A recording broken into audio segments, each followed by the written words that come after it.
Hello students, hello followers, hello subscribers. Programming इसी के इस ट्यूटोरियल में आपका बहुत बहुत स्वागत है।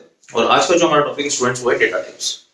सो डेटा टाइप्स को समझने से पहले स्टूडेंट्स हम लोग को डेटा का मतलब पता होना चाहिए। सबसे पहले डेटा का मतलब क्या है। हम बहुत बार इनफैक्ट डेली लाइफ में हम लोग ये टर्म्स को बहुत बार यूज करते हैं, लेकिन ये मोबाइल डेटा वाला डेटा नहीं है स्टूडेंट्स। यहाँ पर डेटा का मीनिंग है कि एक ऐसी कंसेप्चुअल रॉ एंटिटी, एक ऐसा फैक्ट जिसे कंप्यूटर और ह्यूमन बीइंग समझ पाए। तो फॉर एग्जाम्पल अगर मैंने ये लिखा है इस तरीके से, मैंने एक तीन लेटर्स का एक वर्ड बनाया है राम। अब राम जो है कंप्यूटर समझ सकता है, बिल्कुल समझ सकता है, उसे आर एन का मतलब समझ में आता है मशीन लेवल लैंग्वेज में।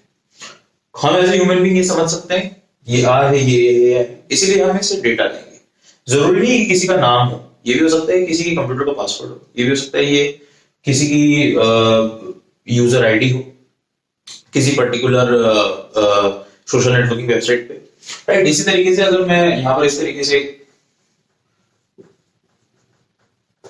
एक फोन नंबर लिख रहा हूं, आपको ऐसा लग रहा है, लेकिन जरूरी नहीं फोन नंबर होगी, ये किसी का पासवर्ड हो सकता है, ये किसी का यूजर आईडी हो सकता है, ये किसी के ईमेल आईडी का रिकवरी का मोबाइल नंबर हो सकता है, कुछ भी हो सकता है। पर बेसिक इन दोनों की प्रॉपर्टी है कि ये दोनों चीजें कंप्यूटर और ह्यूमन बीइंग को समझ में आ रही है, इसीलिए ये क्या है, हमारी दोनों चीजें, ये हमारी दोनों चीजें डेटा। सो कोई भी raw conceptual fact entity figure जो कि कंप्यूटर और ह्यूमन बीइंग को समझ में आए। अब अगर मैं इस पर्टिकुलर लाइन की बात करूं, क्या ये कंप्यूटर को समझ में आएगी, क्या ये ह्यूमन बीइंग को समझ में आएगी? ये कुछ भी लाइन हो सकती है, ये किसी को भी समझ में नहीं आ रही है। तो इसीलिए इस चीज को रिप्रेजेंट करने के लिए हमारे पास कोई सिंबल्स नहीं है, इसलिए मैं इस चीज को रिप्रेजेंट नहीं कर सकता, कुछ भी हो सकता है, इसीलिए यहां पर इसे डेटा नहीं माना जाएगा, राइट। तो ये तो हमने थोड़ा सा डेटा के बारे में पढ़ा। डेटा टाइप्स यानी कि क्या कर रहे हैं। प्रोग्रामिंग की अगर मैं बात करूं तो प्रोग्रामिंग की भाषा में हम लोग बेसिकली वेरिएबल को उसकी प्रॉपर्टी डिफाइन करने का मौका दे रहे हैं। अब यहाँ पे स्टूडेंट्स, वेरिएबल एक बहुत इंपॉर्टेंट कंसेप्ट है जिसे मैं अभी शॉर्ट में समझा रहा हूं। जब मैं वेरिएबल को समझाऊंगा डिटेल में, तब मुझे मेमोरी नाम की एक छोटे से टॉपिक को कवर करना पड़ेगा, तब आपको वेरिएबल बहुत अच्छे से समझ में आएगा। यहां पर वेरिएबल का मतलब आप ऐसा समझ सकते हैं, जो हमने मैथमेटिक्स में पढ़ा है कि एक वेरिएबल मतलब एक ऐसा सिंबल या एक ऐसा लेटर जिसकी वैल्यूज वेरी हो सकती है, चेंज हो सकती है, राइट। तो वेरिएबल का मतलब वही कि value can change with time, right. तो प्रोग्राम के अंदर भी अगर वेरिएबल का यूज कर रहे हैं तो टाइम के साथ साथ इसकी वैल्यू चेंज हो सकती है। तो यहाँ पर वेरिएबल का कॉन्सेप्ट अभी सिर्फ इतना समझेंगे। जब हम डिटेल में वेरिएबल को समझेंगे स्टूडेंट्स, तो मैं मेमोरी के साथ में इसको समझाना चाहूंगा, तो आपको बहुत इजीली और बहुत अच्छे से समझ में आएगा और कोर कॉन्सेप्ट आपका क्लियर होगा, राइट। तो इस वेरिएबल की प्रॉपर्टी को डिफाइन करने के लिए, इस वेरिएबल की प्रॉपर्टी को डिफाइन करने के लिए हमें किसका यूज करना है, डेटा टाइप का, क्योंकि ये वेरिएबल कुछ भी स्टोर नहीं कर रहा है सिवाय डेटा के। लाइक मान लीजिए कि मैंने एक सम नाम का वेरिएबल लिया, तो सम नाम के वेरिएबल में जाहिर सी बात है मैं दो अगेन वेरिएबल्स के सम को स्टोर करवा सकता हूं। अभी मैं स्टेटमेंट जनरेटर हटा देता हूं थोड़ी देर के लिए। अब अगेन ये और भी अगेन वेरिएबल है। वेरिएबल का मतलब जिनकी value time to time change हो सकती है, तो सकती का आंसर हाँ भी हो सकता है, ना भी हो सकता है। इस केस में नहीं भी होगी तो कोई दिक्कत नहीं, लेकिन हो भी सकती है। तो मैंने इस दोनों वेरिएबल के सम को कहां सेव करवा दिया, सम नाम के वेरिएबल में। तो ये भी वेरिएबल है, ये भी वेरिएबल है, ये भी वेरिएबल है, राइट। तो इसकी प्रॉपर्टी को डिफाइन करने के लिए ये किस टाइप का है, क्योंकि अंत में ये क्या स्टोर कर रहा है, ए और बी का सम। अब मान लीजिए हो सकता है ए और बी का सम जो है ये मेरे लिए जो है सम जो है ये डेटा का काम करे। ए और बी के अंदर कुछ डेटा हो, मैं उसका सम करके एडिशन करके सम में डाल रहा हूं। तो इस सम ए बी का टाइप क्या है, इस टाइप को डिफाइन करने के लिए हमें डेटा टाइप्स का यूज करना पड़ता है।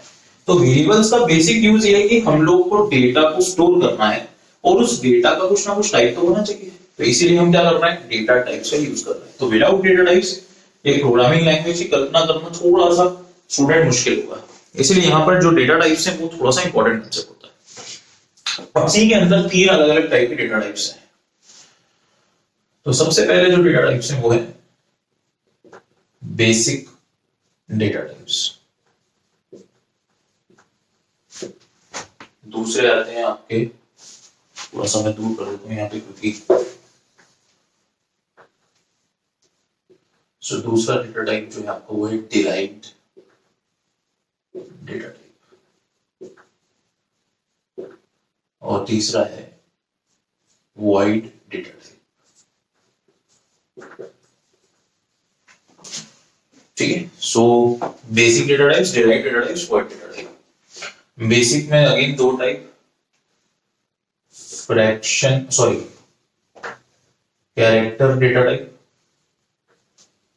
और न्यूमेरिक डेटा टाइप। न्यूमेरिक में अगेन दो, फ्रैक्शन जिसको हम रियल भी बोलते हैं, रियल डेटा टाइप और नॉन फ्रैक्शन या नॉन फ्रैक्शनल। राइट, सो फ्रैक्शन के अंदर float, double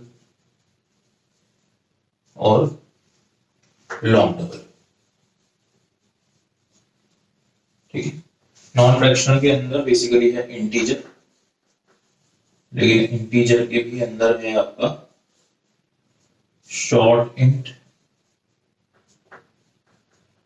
short integer, integer यानी कि इंट और long int. Right, derived data types के अंदर arrays, pointers, structures, enumeration, right, तीन ऑन data types, arrays, pointers, structures, enumerators, union, union, array, pointer, structure, enumerators, union और स्ट्रिंग। एक और बच रहा था, स्ट्रिंग। राइट, तो बेसिक डेटा टाइप्स के अंदर दो, कैरेक्टर और न्यूमेरिक। न्यूमेरिक में फ्रैक्शनल, नॉन फ्रैक्शनल, राइट, यानी कि रियल या फिर floating point, float, double, long double. Non fractional में इंटीजर्स जिसके अंदर short int, int, long int. Derived यानी कि डिराइव्ड डेटा टाइप्स आपके arrays, pointer, structure, enumerator, union और स्ट्रिंग और ये डेटा टाइप। तो ये स्टूडेंट्स जो ये वाले डेटा टाइप्स हैं आपके बेसिक डेटा टाइप्स, इन्हें प्रिमिटिव डेटा टाइप भी कहा जाता है, प्रिमिटिव या फिर प्रीडिफाइंड डेटा टाइप्स। राइट, तो यहां पर बेसिक डेटा टाइप्स जो हैं वो आपके प्रिमिटिव डेटा टाइप्स प्रीवियसली पहले से डिफाइंड है। डिफाइंड इन द सेंस इनकी जो रेंज है, यहां पर आप देख सकते हैं कि ये रियल टाइप, ये फ्लोटिंग, डबल, लॉन्ग डबल, इसमें फर्क क्या है, short int, int, long int, ये क्यों ऐसे? तो ऐसे इसलिए स्टूडेंट्स क्योंकि इनकी रेंज डिफर करती है। रेंज का मतलब ये एक इनके डोमेन में कितनी परमिसिबल वैल्यूज हैं, कितनी वैल्यूज आ सकती हैं, ये इनकी रेंज है। तो इस रेंज के हिसाब से क्या होता है स्टूडेंट्स, आप सॉरी थोड़ा सा, इस रेंज के हिसाब से क्या होता है स्टूडेंट्स कि आपके जो अलग अलग डेटा टाइप्स हैं वो अलग अलग रेंज की वैल्यूज को स्टोर कर सकते हैं एक वेरिएबल के अंदर। मान लीजिए अगर मैंने लॉन्ग डबल टाइप का वेरिएबल लिया है, तो लॉन्ग डबल टाइप का वेरिएबल की रेंज के हिसाब से बहुत बड़ी रेंज, अगर ज्यादा बड़ी रेंज होती है तो कितनी बड़ी रेंज होती है वो मैं नेक्स्ट ट्यूटोरियल में डिस्कस करेंगे, एक एक करके हम अलग अलग डेटा टाइप्स को डिस्कस करेंगे। तो वहां पर आपको अच्छे समझ में आएगा कि ये रेंज का मतलब क्या हो रहा है। राइट, तो ये ट्यूटोरियल अगर स्टूडेंट समझ में आया तो please Simarjeet Bhatia computer tutorials पे आप सब्सक्राइब करें। इसके साथ सिमरजीत भाटिया कंप्यूटर ट्यूटोरियल्स मेरा फेसबुक पेज है, तो वहां पर जाकर आप लाइक कर सकते हैं पेज को। सिमरजीत ट्यूटोरियल्स मेरा इंस्टाग्राम अकाउंट है स्टूडेंट्स, वहां पर जा सकते हैं आप। और simarjitbhatia.guru मेरी वेबसाइट है, तो वहां भी आप चेक कर सकते हैं। राइट, तो इस पर्टिकुलर ट्यूटोरियल में हमने इस क्लासिफिकेशन देखा है। नेक्स्ट ट्यूटोरियल्स में हम देखते हैं कि अलग अलग डेटा टाइप्स क्या कहना चाह रहे हैं। Thank you so much.